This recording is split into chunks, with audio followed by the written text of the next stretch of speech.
Hello, my name is Prof McQuillen. I'm an assistant professor in the Slavic and Baltic department at the University of Illinois, Chicago. And I have been teaching in this department for 6 years with great pleasure. Before that, I was in graduate school where I focused on Russian literature and Polish literature, as well as what the Russians consider to be philology, which is the relationship between language and literature. I began studying Russian when I was 14, my freshman year of high school, and never stopped. As a native speaker of English, my approach is to turn off my English speaker's mind. I find that the best strategy for me is to try to think in Russian directly, to try to avoid using any sort of locutions or idioms which are directly taken from English or another language, and trying to translate them into Russian. This helps me think more organically, and I would say the only other specific approach I have is to try to free myself from the need to constantly look up words and find exactly the perfect word to fit my ideas, because I prefer to see what I can come up with on my own. If I want to confirm that a certain word has the meaning that I'm thinking of, I will check it up. If I want to confirm the spelling, I will of course verify that too. But as I said, I try to avoid using dictionaries for the sole purpose of finding a word that I don't already know, unless it's essential to conveying the meaning. Prefer to try to find a way to express myself. Perhaps if I don't have the precise word I need, then how can I express myself using other words that have a similar meaning or can convey a similar sense, right, while still maintaining the integrity of my ideas. The most challenging, I would say, is to, as I said, free myself from the need to verify and check, to trust in myself. And I'd say that's not necessarily specific to Russian, but to being a learner of any second language or third language, building up a confidence. In terms of actually managing the Russian language, syntax or word order was very difficult for me to understand the nuances, how a word can carry more weight depending on where it sits in the sentence. Was something that there's so many nuances that it's something I'd still work on.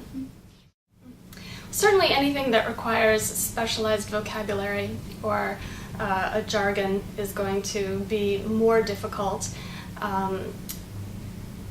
For my own regular activities, one of the things I find to be challenging is composing a professional letter or email. Over the summer, for example, I found myself having to correspond regularly with people who worked at an archive, who had images that I really wanted to use in my book, and I needed to express myself clearly, professionally, and compellingly, and my fear was that I would somehow perhaps, if not offend, then somehow come across as being disrespectful. So I was trying to be very mindful of tone, being clear and assertive while at the same time deferential and humble.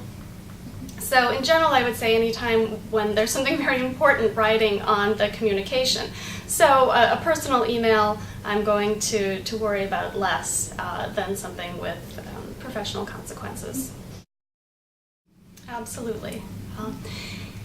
Certainly having exposure to a wide range of models is important for any writer, and having the flexibility to engage in writing various genres comes largely from the sort of pool of language blocks we have in our memory.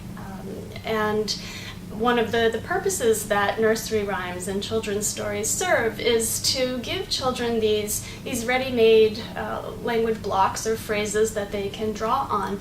And this happens very naturally. It's an organic process.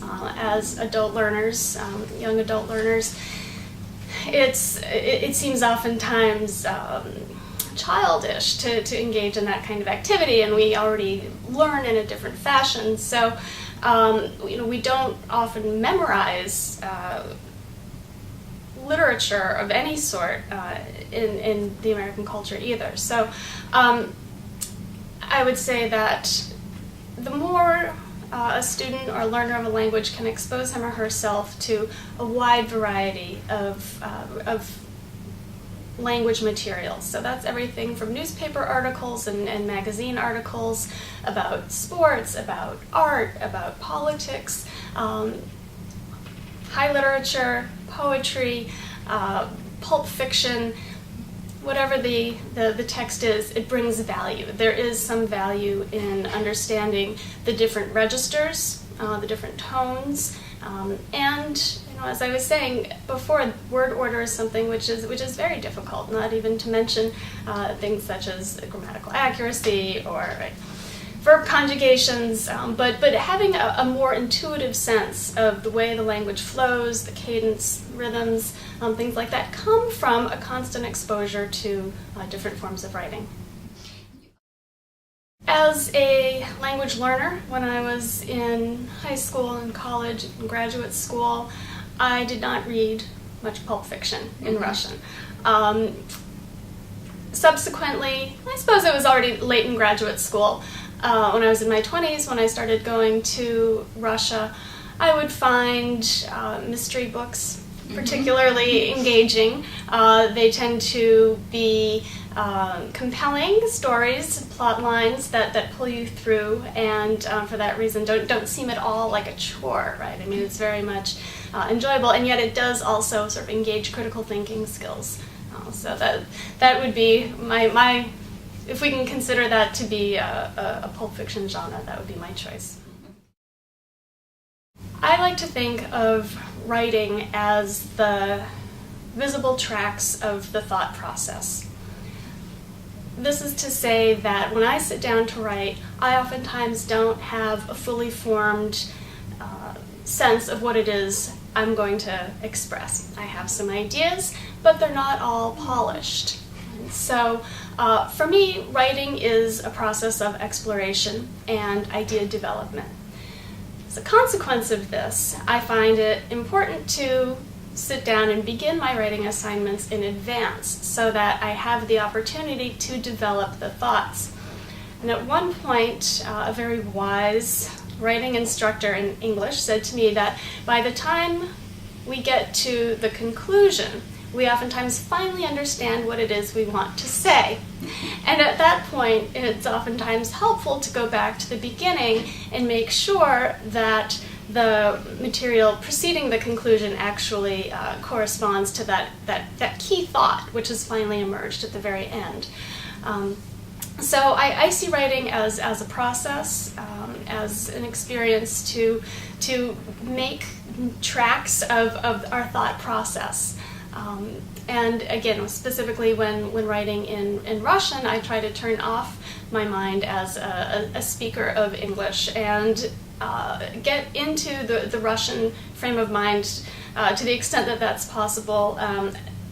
I try to relax and, again, rely on what it is I already know.